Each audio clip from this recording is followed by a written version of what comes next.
Eu sou nutricionista, trabalho no IDEC há 7 anos e, antes disso, venho trabalhando com nutrição e políticas públicas para que todas as pessoas tenham direito, de fato, a alimentos saudáveis, sustentáveis. Vai ser difícil concorrer aí com essa palestra anterior tão divertida, mas vou contar um pouco para vocês aqui sobre um assunto que é realmente mais sério, que é uma questão de saúde pública, e que esse é um dos caminhos que a gente tem buscado para que a gente consiga, de fato, que as pessoas garantam esse direito à alimentação. Primeiro eu vou falar um pouco de onde eu falo, aqui, só para declarar aqui quais são as organizações que apoiam o trabalho do IDEC na área de alimentação, para garantir a nossa transparência e de onde vêm os nossos recursos.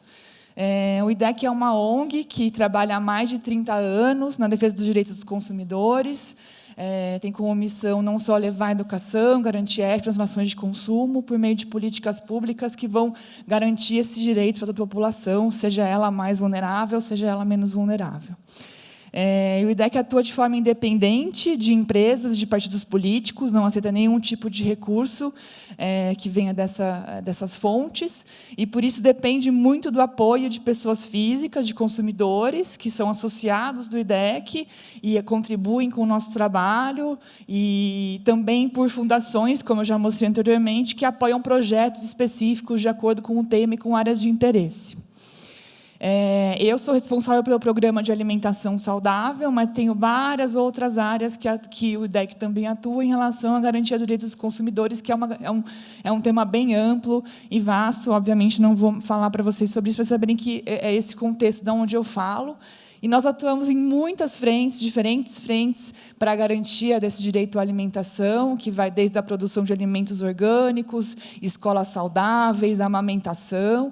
E eu vou agora contar para vocês um pouco, uma parte desse trabalho, que a gente vem se dedicando muito nos últimos 5 anos, que se refere à questão da informação para o consumidor nos rótulos dos alimentos. Felizmente, o professor Carlos Monteiro esteve aqui ontem e já falou muito para vocês do contexto desse trabalho, que tem a ver com um aumento muito rápido, acelerado, descontrolado do consumo dos produtos ultraprocessados, que acontece no Brasil e em várias partes do mundo. Aqui eu só trouxe um dado da região das Américas, como para ilustração, e que é uma preocupação muito grande, mundial, porque o aumento do consumo desses produtos está associado a um impacto negativo na saúde das pessoas. Hoje a gente vive uma situação de epidemia, de obesidade, de doenças crônicas, como diabetes, hipertensão. As pessoas cada vez mais estão adoecendo mais jovens, isso afeta as crianças desde muito cedo.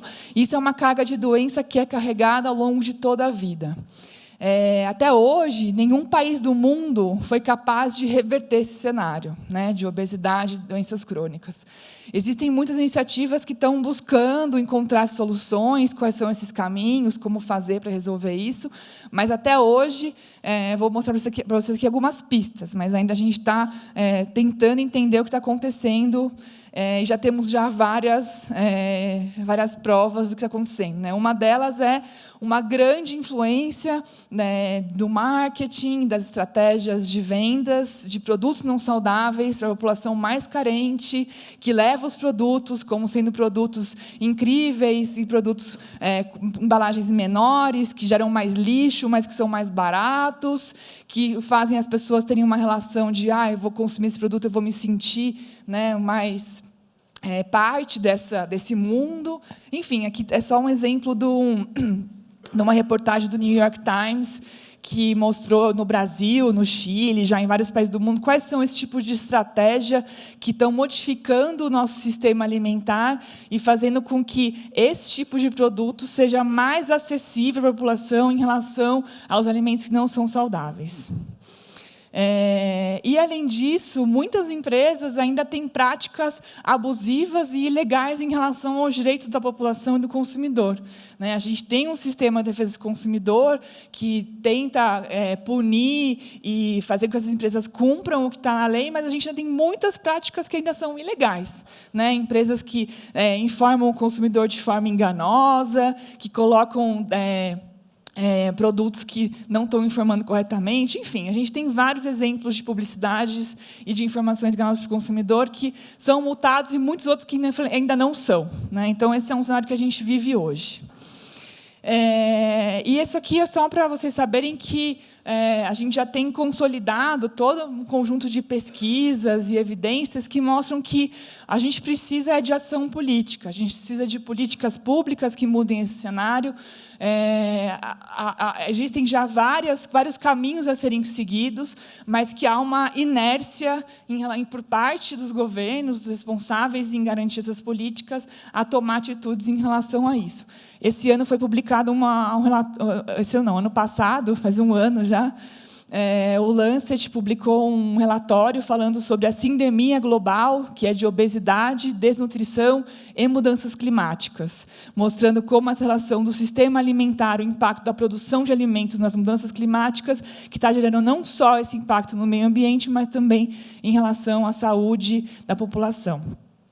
Enfim, a gente já tem alguns caminhos, já sabe como avançar.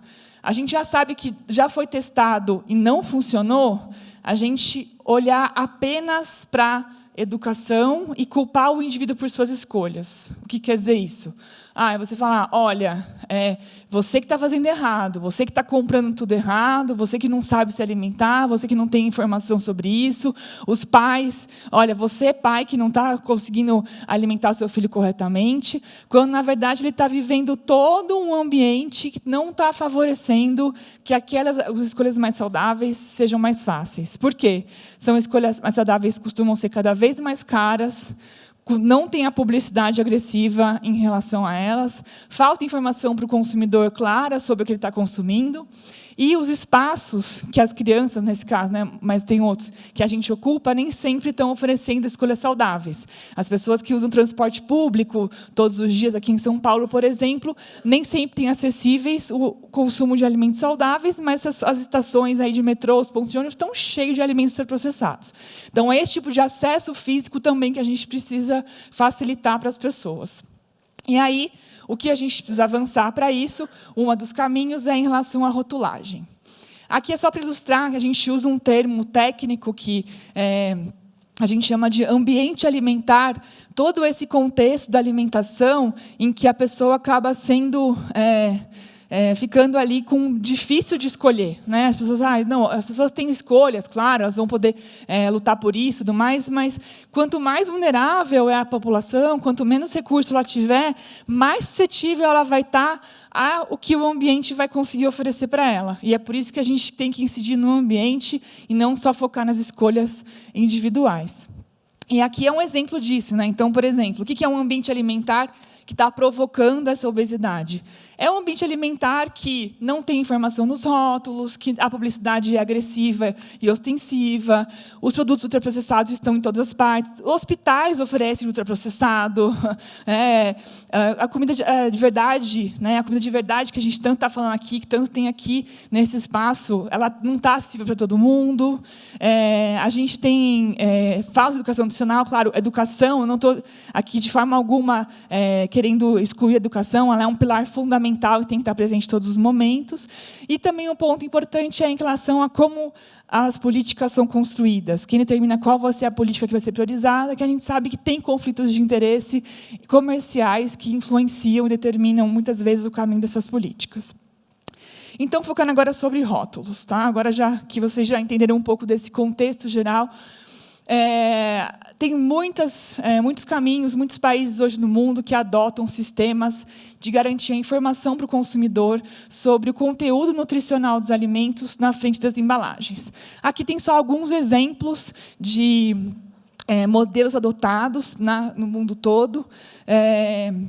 Aqui em cima, vocês podem ver, esse modelo aqui chama GDA. Você até tem algumas empresas que usam voluntariamente aqui no Brasil. Esse aqui foi um modelo desenvolvido pelas indústrias de alimentos e que a gente já tem evidência suficiente de que ele não traz nenhum tipo de compreensão para as pessoas, né? Como vocês podem ver, aqui é uma cópia da informação nutricional, sem nenhum tipo de avaliação, mas ainda é usado e defendido por muitos setores, na Itália, por exemplo, em relação a esse modelo. Aqui é o modelo do semáforo nutricional, que é usado em alguns países, começou no Reino Unido. é usado de forma voluntária, em que você tem lá a relação das cores com a quantidade de nutrientes para fazer esse remeter aos semáforos de trânsito. Então, o baixo é o verde, o médio teor de nutrientes é o amarelo e o alto teor de nutrientes é o vermelho. Aí se refere a açúcar, sódio e gorduras. Aqui no Brasil também foi discutida essa possibilidade, a indústria de alimentos defende essa proposta. A gente tem várias críticas em relação a ela. Uma delas é que o semáforo de trânsito funciona porque você tem uma cor de cada vez acesa, né? E aí você sabe como agir quando você tem a cor respectiva em relação ao semáforo. Porém, quando você tem as 3 cores acesas ao mesmo tempo, o que você vai fazer, né? Enfim, posso falar mais sobre isso depois, mas eu não vou detalhar essas críticas. Aqui tem outros modelos na Europa, né? Aqui os países nórdicos, aqui os países da Polônia, República Tcheca, Austrália, Nova Zelândia, França, e aqui o Chile, que é o que eu vou destacar mais. E aqui tem até essa pesquisadora que publicou esse artigo, fala assim, de uma mensagem geral de aviso, que ainda não existe, mas ela colocou aqui como uma possibilidade. Tá? Isso é tudo em desenvolvimento. Aqui eu queria destacar que a região da América Latina, né, muita gente pensa, vamos nos espelhar na Europa, vamos ver o que os Estados Unidos estão fazendo, eles estão mais avançados, mas em relação a esse tema, em relação a essas políticas públicas, hoje a América Latina está na vanguarda do mundo, adotando políticas que estão se mostrando mais efetivas para que as pessoas consigam entender o que elas estão consumindo, para chegar a esse direito à informação sobre a identificação, o marcador do que não é um alimento saudável. Vocês vão olhar aqui, você tem só o aviso do açúcar, gordura saturada, calorias, sódio. A princípio, vocês aqui que trabalham com alimentação, sabem que a alimentação é muito mais do que isso, podem achar que isso é reducionista. Mas, na verdade, a gente está falando de nutrientes críticos que hoje estão associados a essa epidemia. Então, a gente já tem esses dados que são esses nutrientes que, de fato, estão associados a doenças crônicas. E também ele serve como um marcador, né? Não é que a gente vai colocar todo tipo de informação, mas a gente quer ter a informação ali simples, relevante, para que as pessoas consigam escolher de forma fácil. É facilitar para que as pessoas consigam entender. O Chile começou em 2016, foi o pioneiro, foi um processo muito longo até conseguir ser aprovado, mas conseguiu em 2016. Hoje a gente já tem os resultados mostrando como isso já impactou positivamente na escolha das pessoas. O Peru, em 2019, também já aprovou, não só a informação no rótulo, mas também na publicidade. Então, aqui tem um outdoor de um sorvete com a advertência. E o Uruguai também já aprovou e está na fase de implementação, né, o tempo que as empresas têm para se adequar em relação à norma. E ontem, parece que o México também já aprovou esse tipo de rotulagem. A gente não tem muitas informações ainda, porque foi ontem, mas para vocês saberem que, felizmente, a América Latina hoje é a região que está na vanguarda de políticas públicas efetivas em relação à alimentação saudável.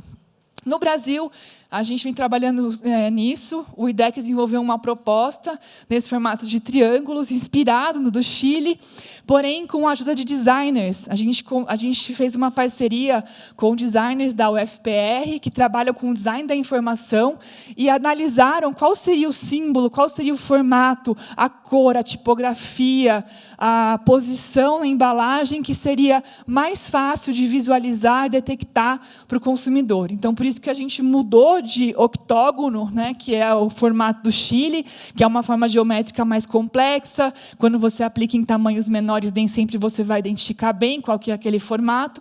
E o triângulo já é um formato utilizado no Brasil, as pessoas já têm essa noção de um formato de uma simbologia de alerta. Olha aqui, preste atenção nisso. Isso é uma informação importante, isso é uma informação relevante que você deve considerar. E aí aqui tem alguns exemplos, né? A gente propôs isso para a Anvisa, que é o órgão responsável em modificar as normas de rotulagem adicional, que tinham interesse em avançar com esse tema no Brasil. A gente também fez vários estudos científicos já publicados, mostrando e validando essa proposta da população brasileira, comparando, inclusive, essa proposta do triângulo com o octógono do Chile, que seria o nosso padrão ouro, e com o semáforo, que foi a proposta apresentada pela indústria de alimentos no Brasil. Bom, e aqui não vou contar para vocês sobre isso, mas para vocês saberem que a construção e o processo de modificar uma política pública, de ter uma nova política em relação à rotulagem no Brasil sempre é longo, demorado, difícil. Claro que tem que ter um cuidado técnico para avaliar as evidências, para buscar quais são os caminhos que vão ser mais efetivos. A gente vem participando disso desde 2014, quando a Anvisa criou um grupo de trabalho de técnicos especialistas para discutir quais são os problemas da rotulagem no Brasil e como a gente poderia fazer para melhorar. Ao longo desse tempo, foram várias reuniões técnicas, foram várias consultas públicas que a Anvisa abriu a população para se manifestar. A Anvisa elaborou um relatório de impacto de regulatório, que é um processo já formal que eles usam para todos os tipos de regulação que são feitos. No ano passado, aconteceu uma consulta pública, até dezembro de 2019, para finalizar esse processo, e agora, em 2020, a gente está esperando que eles aprovem. Agora não tem mais, já foram tempos de discussão, de revisão e tudo mais, agora a gente está no momento de decisão. Já passou até do tempo, vocês podem ver, é um período muito longo para conseguir fazer essa mudança. A Anvisa, em 2018, fez um relatório preliminar e colocou essas opções aqui como sendo modelos possíveis. Então, vocês podem ver que, lá em 2018, houve já um indicativo de que eles estavam avaliando as evidências científicas, que o caminho das advertências seriam os caminhos melhores. E colocaram no relatório deles essas opções de modelos. Nós ficamos felizes, inclusive o triângulo que a gente propôs, a proposta do Chile, e essa proposta aqui que está sendo discutida no Canadá. Essa aqui foi um outro ator que participou do processo que apresentou. E aí a gente continua acompanhando, continua fazendo pesquisa, vendo o que a Anvisa ia decidir sobre isso. Em 2019, na consulta pública, ela decidiu pelo modelo da lupa. A sociedade civil, os pesquisadores do Brasil, falando que estavam acompanhando isso muito de perto, a gente ficou decepcionado com essa escolha, que, apesar dela identificar quais são os nutrientes em excesso, que é esse o tipo de informação que a gente sabe que é a mais relevante, você não cria para a população um sentimento de advertência em si, porque você vai ter a mesma imagem sempre se tiver 1, 2 ou 3 nutrientes em excesso. Você não vai ter aquela noção de quanto mais nutrientes em excesso, mais triângulos ou mais octógonos. Então, ela não é uma advertência em si. E ainda, a argumentação técnica que foi apresentada pela Anvisa pela escolha da lupa, ela não se sustenta. A gente tem já as pesquisas que eles citam publicadas para falar sobre a lupa, são pesquisas que mostram que o modelo de advertência, que seria o triângulo ou octógono, teve performance melhor do que a lupa. Mas, assim, eles colocaram a lupa na consulta pública. A gente participou na consulta pública ativamente. Alguém aqui participou da consulta pública? Que ótimo. Obrigada. Foram milhares de pessoas que participaram da consulta pública, mandaram para a Anvisa a sua opinião e manifestaram, inclusive, também, obviamente, posicionamentos técnicos sobre isso. E aí a gente tem o desafio agora de o que a Anvisa vai decidir. Será que eles vão ouvir a população, ouvir os pesquisadores que se colocaram nesse processo, questionando a decisão da lupa, ou se eles vão seguir com esse modelo da lupa, e a gente talvez tenha um modelo que não vai ser tão efetivo, que vai demorar 2 anos para ser implementado, e depois a gente vai avaliar e vai chegar à conclusão que não deu certo, a gente gastou aí mais de 10 anos de trabalho de política pública em vão. Então, há uma preocupação muito grande agora nossa de qual que vai ser a decisão final da Anvisa sobre isso. Obviamente que a pressão, os atores que estão aí, nesse caso, pressionando, a gente vê isso acontecendo, se reúnem com os diretores da Anvisa para tomar decisão sobre isso, são associações que representam os interesses comerciais das grandes indústrias de alimentos, que vão lá bater na porta dos diretores, falando que elas vão falir, que vai ter um colapso, mas a gente sabe muito bem que o sistema alimentar é capaz de se adaptar. E a gente tem aqui até provas de que, por exemplo, após a implementação dos octógonos no Chile e no Peru, os representantes da própria indústria estão falando que está tudo bem. Eles, não, a gente vai se adaptar, a gente vai fazer cumprir. É possível. Não houve, o Chile, inclusive, não teve nenhum...